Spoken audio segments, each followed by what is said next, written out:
Hello again. My name is Gabby. I'm the teacher here, English teacher here at Options for Youth. So we are in English 12A. This is Unit 2, I think, right? Yeah. Sorry, I've done a billion of these videos today. English 12A, Unit 2, Performance Task 2. So this is Activity 13. You're going to be completing this Talking Back to the Poem activity. That's going to help you write an essay. I believe it's just a one-paragraph essay. Let's see. Yep, one-page essay, one page, not paragraph, on a poem. So let's look at the directions together. So this activity will prepare you for your graded poetry interpretation that you're going to present both orally. So if you're going to present something orally with me, you need to make an additional appointment. That way you can read it out loud and get some feedback in regards to how you did. And in writing. So you're going to present it orally and you're going to give it to me as a Google Doc or picture. Directions. You're going to choose a poem that you enjoyed for this unit, either by Spenser, Sidney, Shakespeare, Marlowe, Raleigh, Donne, Marvell, Herrick, or Suckling. Answer the questions below as clearly and thoroughly as possible. So I believe, yes I do, I have linked here some different poems, so choose a poem from there. If you would like to choose another poem that's not on there that you read in this unit by those people, you can totally do that. I'm just letting you know that they're easily found there too. Answer these questions as thoroughly as possible. So what is the title of the poem you chose? So let's say you choose, let's go with the first one, because that's easy, right? The title is Holy Sonnet to Death Be Not Proud, right? Who wrote this poem and when was it written? So, John Donne wrote this poem. I do not see a date, so I'd have to research that, right? Who is the speaker? Remember, the speaker is not always the author, so it's probably somebody else, so we'd have to read through that poem and see what we can learn about the speaker in order to answer that. Who is the audience? Who is it intended for? Is it written to death? Is it written to a girl? Is it written to his kids that he's leaving behind? Who do you think he's trying to write it for? If you can make the argument, you're right. That's all of my English experience has taught me. If you can make a good argument, you are correct. What is the poem about? So what are they talking about? What are they handling issues about? What's the tone or mood of the poem? Does it feel happy? Does it feel sad? Does it feel weird? Does it feel melancholy? Does it feel elated? Does it feel despicable? Like, how does it feel to you? It says, it already starts off talking about death, so it's probably not happy, right? So think about that. What is unique about the poem's style? Does it use periods every word? Does it capitalize every word in the sentence? What is unique about it that kind of stood out to you as different? What's the purpose or lesson of the poem? What are they trying to teach you by reading the poem? Why did you choose the poem? I chose that one because it was first, right? I don't need some philosophical answer, just give me the honest truth. What is your favorite line or phrase in the poem? And then you're going to use that as an outline. So the poetry interpretation is analysis of all of those things that we were just discussed. It is a graded assignment that has two parts.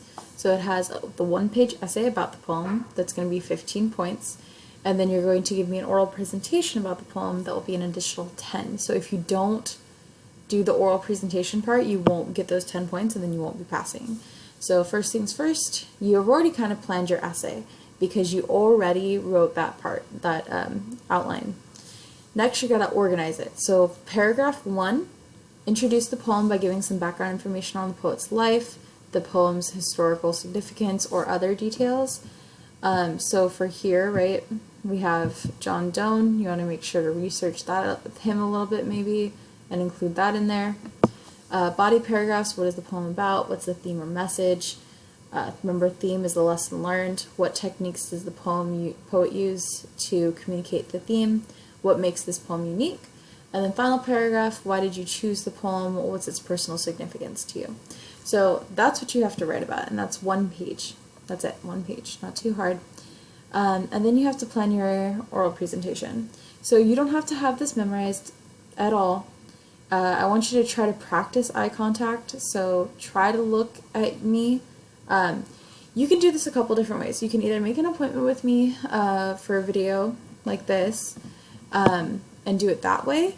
You can do it over the phone with me, or you can record yourself on a YouTube like I'm doing now, and it's much less scary. You can repeat all that kind of stuff and then give me the link, or just send me the video or share the video with me on Google Drive. Whatever works best for you. So eye contact, try to look at the camera, look at the audience, look at us, let us know that you're not just reading off a blank sheet, right? Vocalization, highlight the poem's sound devices. So bouncing boy buys bacon, bah, bah, bah, right? You could hear that. Bouncing boy buys bacon. Bouncing boy buys bacon. It sounds different, right? So emphasize those things. Rhythms, enunciate words clearly, and project your voice. So when you talk, I don't want to hear,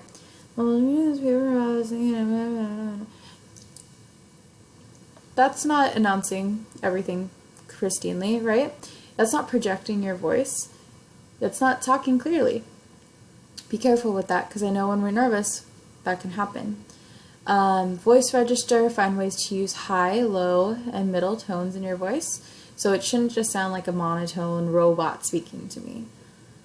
Voice register, find ways to use high, low, and middle tones in your voice. Gestures and expressions. Like, it's very boring if you say it like that, but if you say it with the inflections and intonations and things like that, it makes it a lot more interesting to listen to, even if it's not super noticeable.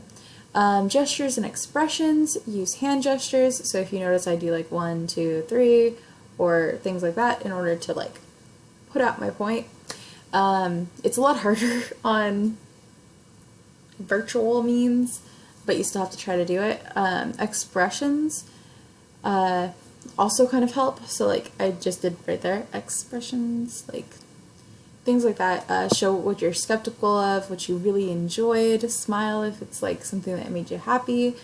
Things like that. Questions, I will ask you a question or two. Don't be afraid, it's going to happen. Just make sure that you're ready to answer any questions. And then this is how you'll be graded. That's a checklist, so just make sure that you introduced the poem, you answered those questions. So what was the poem about? What's the theme or the message? What techniques did the poet use?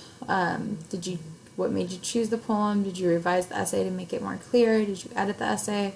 Is it 1 to 2 pages in length? Is it Arial or Times New Roman, 12-point font, 1-inch margins, 1.5 or smaller line spacing? Did you indent each paragraph? All that formatting stuff. If you don't know how to do any of those things, let me know and I can help you. Then for your oral presentation, did you introduce the poet by giving some background information? Did you practice reading your poem? Did you highlight the sound devices? Did you use the gestures and the facial expressions? Did you use the tones in your voice? And then this is the rubric that I'm going to be using to grade your oral presentation. So oral presentation made the poem somewhat more meaningful, and oral presentation using inflection, eye contact effectively, smooth delivery. And if you get a 7 out of 10, that is passing. But they always score for 10 out of 10, right?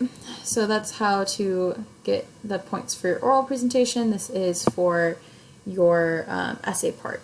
So background information about the author or historical period incorporated effectively. So you want to make sure to add that history in there and do some research. Author's themes or techniques explained effectively with details. Details look like quotes, guys. Remember to use quotes. Remember to use citations whenever you use quotes. Figurative language, word relationships, and nuances are explained effectively. Figurative language, if you need help with that, I do have that in the miscellaneous section of our classroom. It explains similes, metaphors, personification, all that kind of stuff. Well-structured analysis and support with text. And then you did edit it. It's not glaringly obvious that there's 1,000 errors. So in order to score or to pass that, you need at least 18 out of 25. So as long as you get 18 out of 25, you should be good. That's performance task 2, guys. Come back and check for me to start going over performance task 3.